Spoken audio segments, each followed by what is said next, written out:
코로나 가운데 3일 예배 여러분을 초청합니다. 여러가지 어려움이 있지만 우리가 하나님을 바라봄으로 오늘 이 시간 예배하기를 원합니다. 우리 주를 위한 이곳에 찬양 드림으로 예배를 향한 자리로 들어가도록 하겠습니다.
찬송가 151장 찬송 드리면서 우리 더 깊이 예배 자리로 들어가기를 원합니다.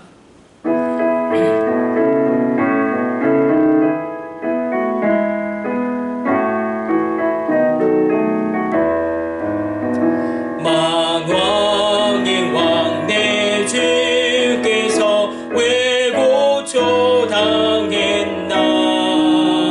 이 벌레 같은 나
오늘 이 시간 이 3일 예배 하나님이 특별히 주시는 말씀은 갈라디아서 3장 19절로 25절까지의 말씀입니다. 우리가 아주 한 두 번에 걸쳐서 이 말씀 계속 나눠보고 있는데 갈라디아서 3장입니다.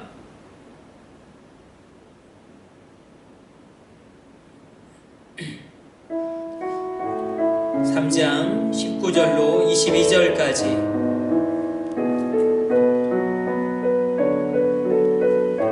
고린도전서 3장 19절로 25절까지입니다. 우리 한 목소리로 합독하도록 하겠습니다. 그런즉 율법은 무엇이냐? 범법함으로 더하여진 것이라 천사들을 통하여 한 중보자의 손으로 베푸신 것인데 약속하신 자손이 오시기까지 있을 것이라. 그 중보자는 한편만 위한 자가 아니니 하나님은 한 분이시니라.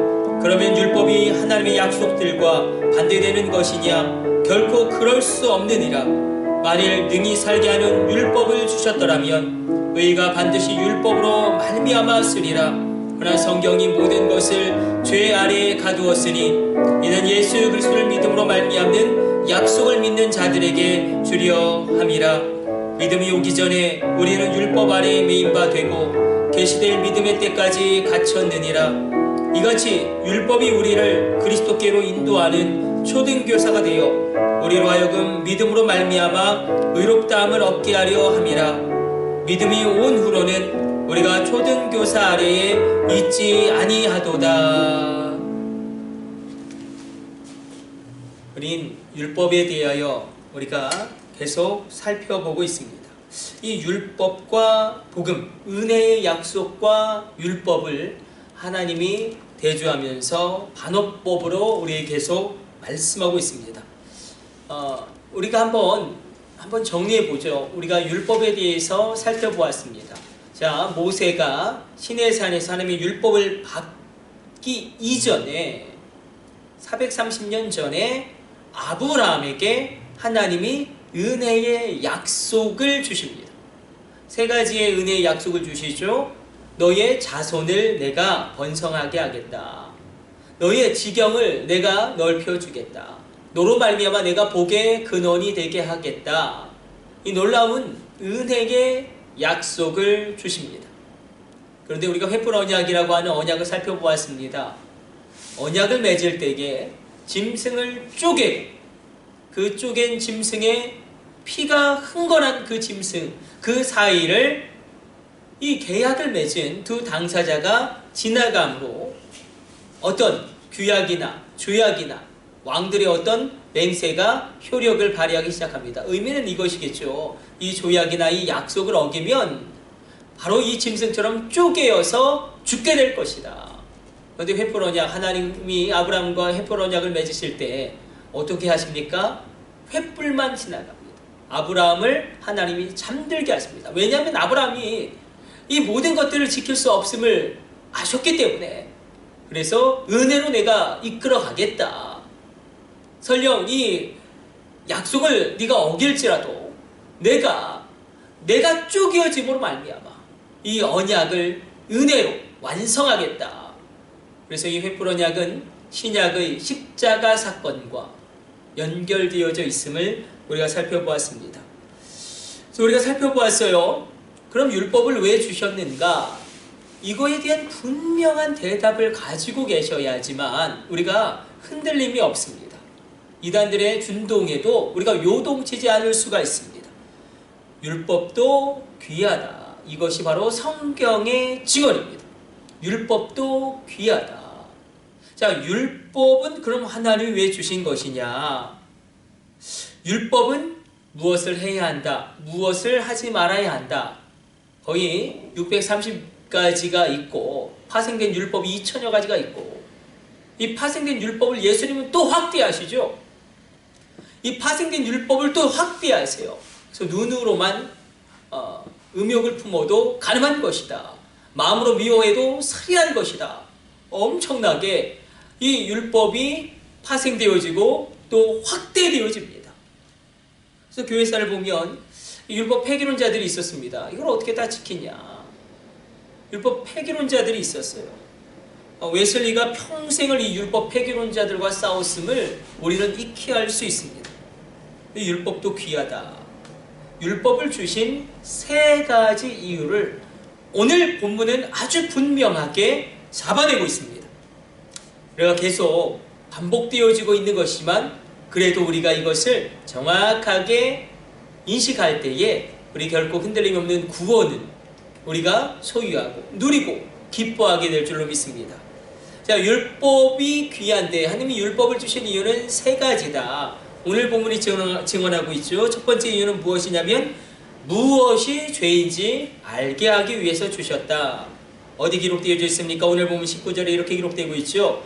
그런즉 율법은 무엇이냐? 범법함으로 더하여진 것이 아니라 천사들을 통하여 한 중보자의 손으로 세우신 것인데 약속하신 자손이 오시기까지 있을 것이라. 그래서 여기서 중보자는 모세를 말하죠. 모세를 통하여 율법을 주신 이유가 무엇이냐면 사람들의 범법함 때문이다. 사람들이 죄를 지어도 그것이 죄인지를 모릅니다. 악을 행해도 그것이 악인지를 모릅니다. 그래서 말씀에 정확하게 이것은 죄다. 가령 동성애는 죄다. 자기 아내를 이유 없이 이혼시키는 것도 죄다. 그것도 간음이다. 이렇게 정확하게 하나님이 무엇이 죄악이고 무엇이 범법함인지를 율법을 통하여 기준을 정확하게 세워놓으신 것입니다. 우리가 죄인인 줄 어떻게 압니까? 그렇죠. 우리가 그렇죠. 저를 포함해서 여러분들 가운데 감옥에 가실 분들은 그렇게 많지 않을 거예요. 우리 평생 살면서. 그렇죠. 우리 장로님들이 감옥에 가겠습니까? 헌법과 법에 있는 것만 지키면 우리는 감옥에는 안 갑니다. 그렇죠. 그것이 있으므로 그러나 하나님의 말씀의 법을 통해서 우리가 내가 죄를 범했구나. 내가 하나님 앞에 분노함에 혈기부림에 또 내가 온전히 순종하지 못함, 내가 11조를 떼어먹는 이런 죄를 범하였구나. 하나님의 말씀에 분명히 있기 때문에 그것이 죄인 줄로 아는 겁니다. 그러므로 율법은 무엇이 죄인지를 알게 하기 위해서 하나님이 주셨다. 그럼 두 번째 율법을 주신 이유는 무엇이냐면 이것입니다. 바로 구원을 위하여 주신 것은 아니다. 어디 써 있습니까? 오늘 본문 21절에 이렇게 기록되고 있습니다. 그러면 율법이 하나님의 약속들과 반대되는 것이냐? 결코 그럴 수 없느니라. 만일 능히 살게 하는 율법을 주셨더라면 의가 반드시 율법으로 말미암았으리라. 만약에 율법을 지키는 것으로 구원을 받게 하나님 주셨다면 우리 가운데 율법을 지킬 사람이 아무도 없고 구원받을 사람이 아무도 없을 것입니다. 그래서 하나님 율법을 주신 것은 구원을 위하여 구원을 받게 하려고 주신 것은 아니다.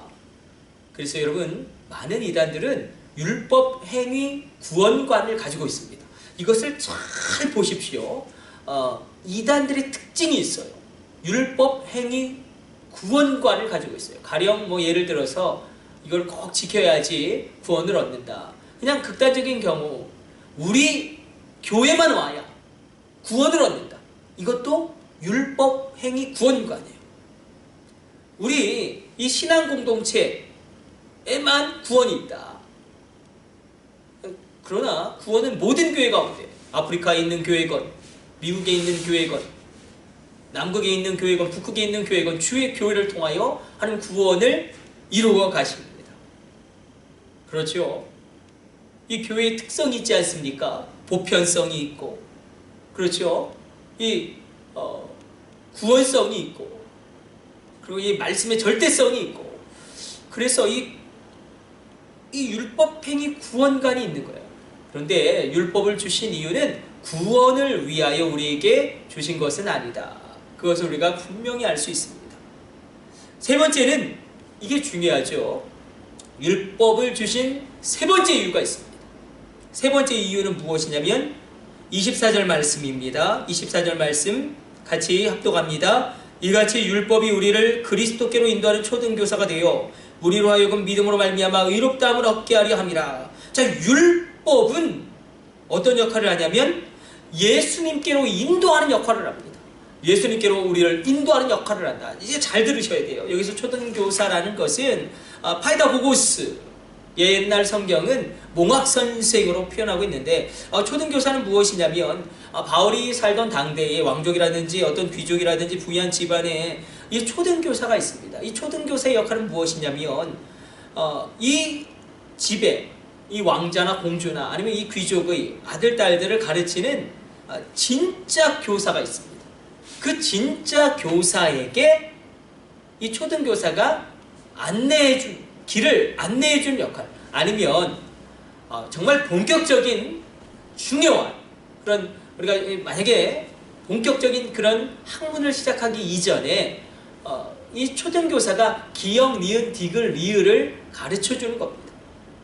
그렇게 함으로 인도하는 역할을 하는 거예요. 진짜 가르치는 교사가 있고 그 가르치는 교사를 그 아이들을 이끌어서 그 진짜 가르치는 교사에게 데려다 두는 교사가 있었다. 이게 바로 초등교사 파이다 고고스의 역할이었다. 우리가 이런 당시에 당대의 로마 제국의 독특한 문화를 상기하면 율법은 예수님께로 인도하는 역할을 한다. 근데 여기서 잘 들으셔야 합니다. 저를 보세요. 온라인이지만 왜 우리가 예수님께로 인도함을 받게 되냐면 나에 대해서 절망하기 때문에 그렇습니다. 이건 얼마나 중요한지 몰라요. 나에 대해서 절망한 사람만이 십자가의 은혜를 바라봅니다. 내가 얼마나 죄인인지, 내가 얼마나 형편없는지, 내가 얼마나 부족한지, 내가 얼마나 더러운지를 처절하게 절감하고 또 그 실수와 그 범죄와 그 죄악으로 무너진 그 사람, 내가 얼마나 소망이 없는 존재인지를 처절하게 깨달은 그 사람은 예수님의 십자가를 바라볼 수밖에 없습니다. 그래서 예수님에게로 인도하게 한다는 것은 나에 대해 절망하게 한다는 것입니다. 누구에게 은혜가 필요합니까? 나의 힘으로는 안 된다. 나의 힘으로 이것을 이길 수 없다. 나의 힘으로 이것을 뛰어넘을 수 없다. 나의 능력으로 안 된다. 하나님이 행하셔야 한다. 여러분, 누구에게 은혜가 필요합니까? 나는 죄인이기 때문에 소망이 없다. 나는 정말 어찌할 수 없는 죄인이고 형편없는 죄인이고 더러운 죄인이고 가증한 하나님 앞에 범죄자다. 만약에 나는 의롭다. 나처럼만 살아라. 그런 사람에게 어떻게 십자가의 은혜가 복음이 될 수 있겠습니까? 만약에 율법이 없었다면 우린 예수님을 찾을 이유가 없습니다. 우린 율법을 통하여 절망하게 됩니다. 내가 이렇게 부족하구나. 자, 그런데 복음의 능력이 여기에 있습니다. 자, 성경에는 해라 하지 마라 이 모든 조항이 율법인데 613가지가 있고 630가지로 파생되어지고 2000여 가지로 그게 또 확대되어지고 또 예수님이 또 그것을 확장시키시고, 여러분 613가지의 율법을 명확하게 그렇게 기록되어 있는 율법을 우리가 어떻게 다 지킬 수 있겠습니까? 근데 사실 율법이라는 것, 무엇을 해라, 무엇을 하지 말아라, 이게 하나님의 말씀이거든요. 하나님의 말씀입니다. 그럼 우리 한번 이렇게 생각해 봅시다. 우리가 이 율법을 지키는 목적과 동기는 무엇인가? 내가 하나님의 말씀을 지키는 목적과 동기와 이유는 무엇입니까? 내가 하나님의 말씀을 왜 지키죠? 단순히 복을 받기 위해서 지키는 것입니까? 아니면 하나님께 징계받지 않기 위해서 지키는 것입니까? 그럼 여러분들이 10중 8구 말씀대로 살아가는 것, 말씀을 지키는 것에 실패하게 될 것입니다. 말씀을 지키는 것은 잘 들으셔야 합니다. 내가 막 지키려고 해서 지키는 게 아니에요. 그냥 지켜지는 겁니다. 우린 이것을 성령 충만이라고 이야기합니다. 내가 하나님을 너무 사랑해서, 내가 예수님을 너무 사랑해서 그렇게 사랑하다 보니까 내 가운데 성령님이 역사하심으로 말미암아 말씀대로 살게 되어지는 것, 말씀대로 걸어가게 되어지는 것, 말씀대로 하게 되어지는 것, 말씀대로 내 삶을 이루어지게 되는 것, 이 놀라운 성령 충만의 역사가 저와 여러분 가운데 오늘 이 저녁 임하게 되시기를 성부, 성자, 성령의 이름으로 축복해 드립니다. 내가 이 말씀을 지켜야지, 내가 이 말씀대로 살아야지, 그렇게 한다고 되는 것이 아니라 말씀대로 그냥 사라지는 겁니다. 그래서 성령님의 감동하심, 우리 참 많이 이야기하죠. 우리 축도할 때도 성령님의 감동하심이 있을지어다. 제가 여러분들에게 축복해 드리는데, 이 성령님의 감동하심이란 뜻이 무엇이냐? 다른 것이 아니라 말씀대로 되게 하시는 성령, 말씀대로 하게 하시는 성령, 말씀대로 살게 하시는 성령님의 역사를 의미합니다. 말씀을 깨달아 알게 하시고, 말씀을 깨달아 알게 하시고, 이 말씀이 믿어지게 하시고, 그리고 이 말씀대로 살게 하시는, 이 성령님의 역사가 언제 강력하게 일어나는가? 내가 하나님을 사랑하면 사랑할수록, 내가 예수님을 사랑하면 사랑할수록, 내가 그렇게 회개할수록 성령님은 더더욱 나에게 역사하신다는 것입니다. 복음은 우리로 이렇게 살게 합니다. 말씀 정리해 봅시다. 율법을 주신 이유는 세 가지예요. 우리로 하여금 무엇이 죄인지 분명하게 알게 하려고, 그리고 이 구원을 위해서 주신 것은 아니다. 예수님께로 인도하는 역할을 한다. 나에 대해 절망함으로 예수님께 인도하는 역할을 한다. 그러나 우리가 하나님의 말씀을 무슨 복을 받으려고 아니면 하나님께 징계를 받지 않으려고 지키는 것은 다 실패하게 될 것이다. 하나님을 사랑하면, 예수님을 사랑하면 내 안에 계신 성령님이 역사하심으로 말미암아 내가 그렇게 하나님을 사랑하고 예수님을 사랑하면 사랑할수록 내 안에 성령님이 역사하시면, 내가 회개하게 되고 회개하시면 성령님이 더 역사하심으로 말씀대로 사라집니다. 그냥 사라지는 거예요. 그냥 그렇게 되어지는 은혜. 말씀대로 하게 하시는 성령, 말씀대로 되게 하시는 성령, 말씀대로 살게 하시는 성령님의 감동하심의 역사가 오늘 이 3일 저녁 온라인으로 예배드리는 여러분들 가운데, 여러분 가정 가운데, 여러분의 자녀 가운데 임하게 되기를 주님의 이름으로 다시금 축복해드립니다. 우리 기도하겠습니다. 하나님 감사합니다. 오늘도 주의 말씀 묵상하였습니다. 하나님, 우리가 율법과 복음에 대하여 분명하게 깨달아 알게 하여 주시고, 우리가 복음으로 나아가게 하여 주시고, 구원을 받은 우리가 성화를 향하여 달려가게 하여 주옵소서. 주님을 더 사랑하기를 원합니다. 나는 죄인인데, 정말 소망 없는 죄인인데, 난 끝장난 인생이고 난 부도나 있는데, 주님이 나를 사랑하셔서 나를 십자가에서 온몸을 찢으시고 그리고 날 위해 부활하셨다. 이 감격과 감독과 충격과 전율이 내 심령에서부터 흘러넘칠 때 주님을 사랑하게 될 줄로 믿습니다. 주님의 일을 하게 되시는 것을 우리 인생 가운데 보게 될 줄로 믿습니다. 코로나의 혹한 가운데 많은 주의 백성들이 어려움을 겪고 있습니다. 구원의 감격으로 다시금 일어나게 하여 주시고, 이 세상만을 바라보는 것이 아니라 하늘의 영광을 바라보게 하여 주옵소서. 이 모든 것을 우리 주 예수님의 이름으로 축복하며 기도드립니다. 아멘. 축도로 오늘 3일 예배를 모두 마치도록 하겠습니다. 이제는 우리 주 예수 그리스도의 놀라운 구속의 은혜와 지극히 크신 하나님 아버지의 사랑하심과 성령님의 감동하심이 오늘 온라인으로 예배드리는 모든 백성들 하나하나 그 머리 위에, 그 가정 위에, 그 자녀 위에, 그 일터와 직장 위에 이제부터 영원까지 함께 있을지어다. 아멘.